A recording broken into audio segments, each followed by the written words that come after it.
নমস্কার।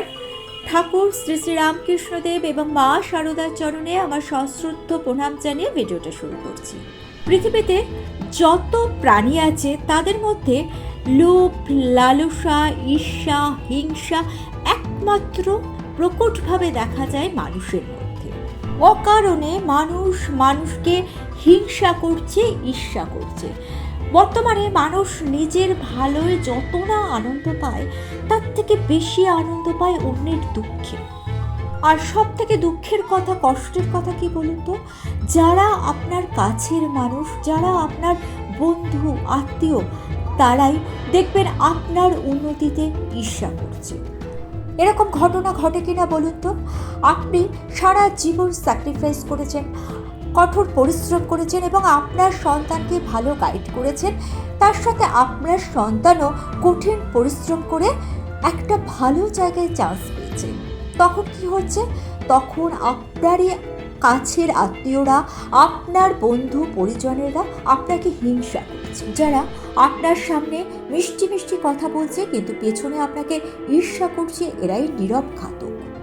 কারণ এদের মধ্যে যে নেগেটিভিটি ক্রিয়েট হচ্ছে, সেই নেগেটিভিটি ছড়িয়ে পড়ছে আপনার চারপাশে। তাই প্রয়োজন সাবধানতার, যে সাবধানতা আপনার চারপাশে তৈরি করবে একটা সুরক্ষা বলয়।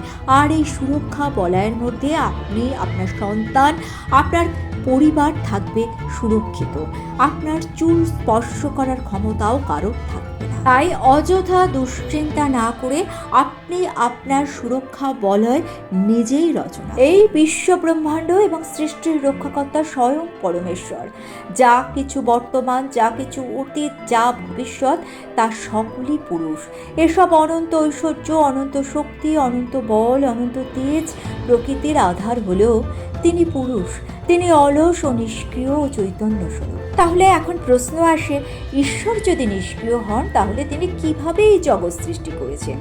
এই প্রশ্নের উত্তরে উপনিষদে বলা হয়েছে যে মায়া শক্তিকে অবলম্বন করে তিনি এই জগৎ সৃষ্টি করেন। তাই এই জগতের সৃষ্ট প্রত্যেকটা জীব মায়ায় আবদ্ধ। উপনিষদে প্রকৃতিকে মায়া এবং পরমেশ্বরকে মায়ার অধিপতি রূপে উল্লেখ করা হয়েছে। এই প্রকৃতিরূপী মায়া শক্তির স্ত্রী রূপিণী এবং তিনি সদা কর্মশীল এবং পরিবর্তনশীল। অর্থাৎ পুরুষ ও প্রকৃতি মিলিত হয়ে এই বিশ্ব চরাচর সৃষ্টি হয়েছে। উপনিষদে বলা হচ্ছে সৃষ্টির আদিতে সমস্ত আত্মা এক পূর্ণ পরমাত্মা ছিল।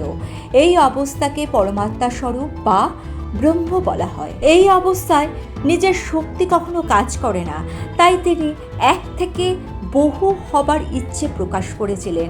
আর এই বহু হবার ইচ্ছেতেই তিনি বিশ্ব ব্রহ্মাণ্ড সৃষ্টি করেছেন। তাই সৃষ্টির প্রথম ভাগে ভগবান ছিলেন পুরুষ রূপ ধারণ করে, যাকে আমরা পরম পুরুষ বলি, বিষ্ণু ভগবান বা নারায়ণ বলি। তখন তার মধ্যে ছিল 10 ইন্দ্রিয়, পঞ্চভূত ও মন, এই 16 কলা ছিল। এরপর তিনি কালের প্রেরণায় প্রকৃতির শক্তি তৈরি করেন এবং সেই থেকে মহৎ তত্ত্বের সৃষ্টি হয়। মহৎ তত্ত্বের অদৃশ্য শক্তি হল কার্য কারণ এবং কর্তার প্রভাব।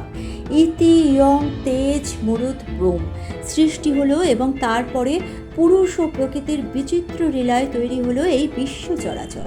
এই লীলাটি হলো বিচিত্র লীলা, যা চোখে দেখা যায় না। অর্থাৎ জড়ের সাথে চেতনার সমন্বয়ে এই জগৎ সৃষ্টি হয়েছে। এই ধরাধামে পরমেশ্বর আবির্ভূত হয়েছেন বিভিন্ন রূপে। কখনো তিনি ভগবান বিষ্ণু, কখনো শ্রী রামচন্দ্র, কখনো শ্রীকৃষ্ণ, কখনো গৌতম বুদ্ধ, কখনো শ্রী চৈতন্য, আবার কখনো শ্রী শ্রী রামকৃষ্ণ পরমহংসদেব রূপে আবির্ভূত হয়েছেন। শুধু তার রূপের পরিবর্তন হয়েছে মাত্র। এক দেহ থেকে দেহান্তরে গেছেন, কিন্তু স্বরূপত তিনি একজনই। তিনি কখনো রাজা, কখনো সেবক, কখনো সন্ন্যাসী, কখনো বা দরিদ্র ব্রাহ্মণ রূপে আবির্ভূত হয়েছেন।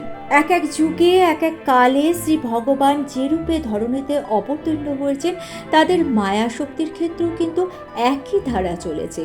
বৈকুণ্ঠের মা লক্ষ্মী কখনো সীতা, কখনো যশোধারা, কখনো বিষ্ণুপ্রিয়া, কখনো বা মা শারদা রূপে অবতীর্ণ হয়েছেন। ঠাকুর শ্রী শ্রী রামকৃষ্ণদেব মাকে বলতেন, আমি কি আর কাজ করলুম, তোমাকে এর থেকে অনেক বেশি কাজ করতে হবে। বাস্তবে ঠাকুরের শিষ্য সংখ্যা ছিল গুটি কয়েক, কিন্তু মায়ের মায়ের ছিল অগণিত ভক্ত। মায়ের কৃপা যে যেভাবে চেয়েছে ঠিক তেমনভাবেই পেয়েছে।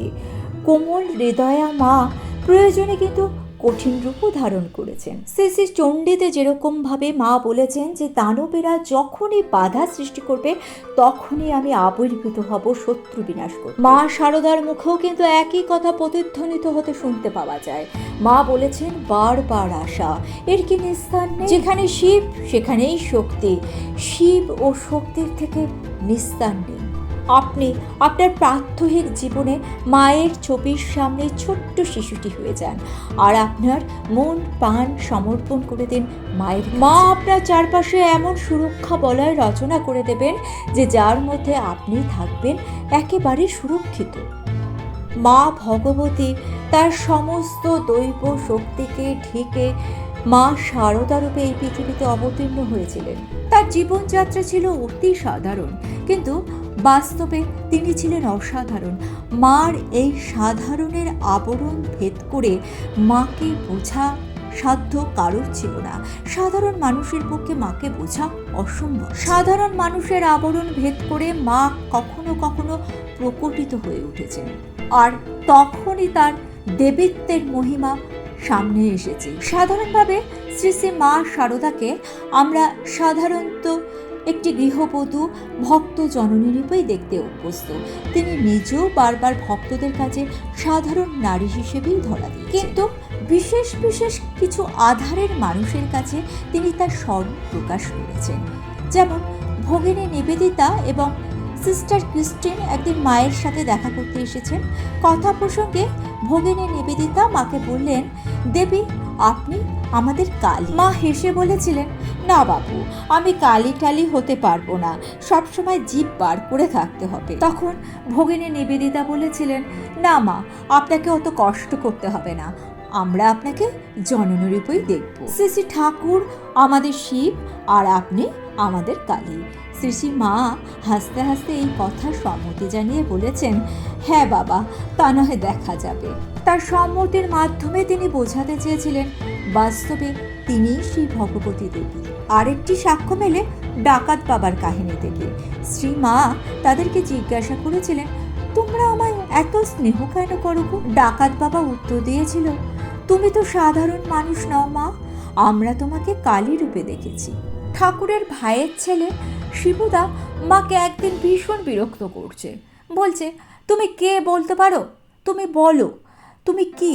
নাছোড়বাদা শিবুদার কাছে মা ধরা দিয়ে স্বীকার করেছিলেন, লোকে বলে কালী। শিবুদা আবার প্রশ্ন করেছিল, কালী তো ঠিক বলছো তো? মা উত্তর দিয়েছিল, হ্যাঁ। অন্য আরেকদিন শিবুদা মায়ের পায়ে মাথা রেখে অশ্রু বিসর্জন করতে করতে বলল, তুমি বলো তুমি আমার সকল ভার নিয়েছো, বলো তুমি সাক্ষাৎ মা কালী। এই ব্যাকুলতার কাছে মাতৃহৃদয় বিগলিত হয়ে গিয়েছিল। শ্রীমা শিবুদার মাথায় হাত রেখে বলেছিলেন, হ্যাঁ তাই। আর শিবুদা তখন মায়ের সামনে হাত জড়ো করে উচ্চারণ করেছিলেন, ওম সর্বমঙ্গল মঙ্গলে শিবে সর্বাত্ম সাদিকে শরণ্যতম্বকে গৌরী নারায়ণী নমস্তুতে। জীবনের ঝড় ঝাপটা টালা পড়েনে মায়ের কাছে সমস্ত কিছু সমর্পণ করুন। মা আপনার চারপাশে এমন সুরক্ষা বলয় তৈরি করবে যে সেই বলয় ভেদ করে আপনার ক্ষতি করার সাধ্য কারণ নেই। তাহলে চলুন বর্তমানের এই কঠিন পরিস্থিতির মুখে এসে দাঁড়িয়ে আমরা সবাই মিলে মা এবং ঠাকুরের কাছে প্রার্থনা করি এই বিশ্ব ব্রহ্মাণ্ডকে রক্ষা করতে, মানুষের মনে সুমতি আনতে। আর ভিডিওটা ভালো লেগে থাকলে চ্যানেলটিকে সাবস্ক্রাইব করে নিয়ে পাশে থাকা বেল আইকনটা প্রেস করে দিয়ে অল অপশনটা ক্লিক করে দেবেন। তাহলে যখনই নতুন কোনো ভিডিও আপলোড করব তার নোটিফিকেশন আপনাদের কাছে পৌঁছে যাবে। মা এবং ঠাকুরের চরণে প্রণাম জানিয়ে আজকে এই পর্যন্ত। Thanks for watching.